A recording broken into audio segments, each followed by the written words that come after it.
may sagana, pero tao'y laging kapos. Bakit ganito ang buhay?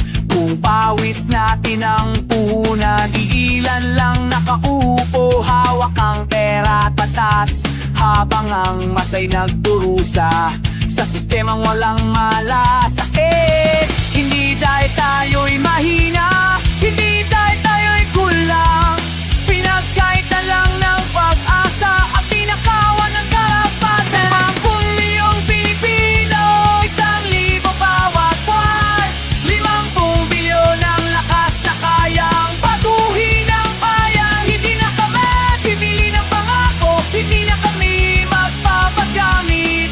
Pag kami nang mayari, korupsyon ay magwawakas.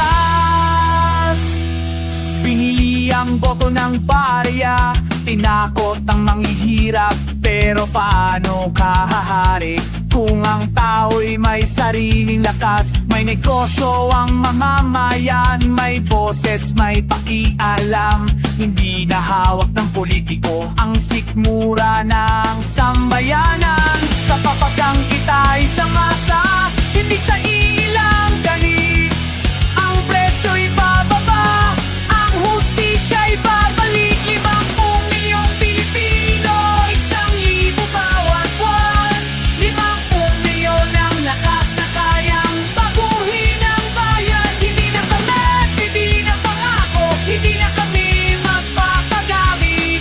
Pag kami nang mayari, korupsyon ay na magwawakas.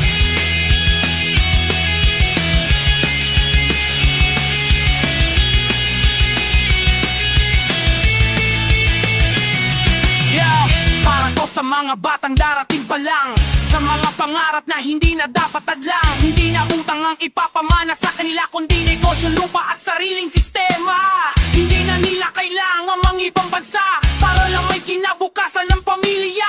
Dito mismo sa lupa na ating tinindigan, may trabaho, may dangal, may kinabukasan. Pinagpaturan namin to, buwan-walan, bag hindi instansya at kundi pundasyong matatag. Habang kami ang nagtayo, sila ang mamamaw.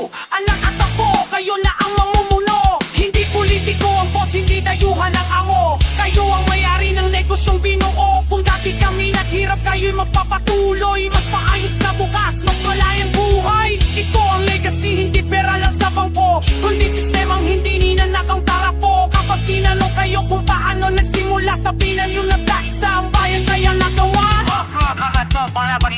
Ay 50 milyong Pilipino, 1,000 bawat buwan, hindi bala, hindi dahas, pagkakaisa ang sandatahad. Sa 10 taon, papawiin ang ninakaw na kinabukasan.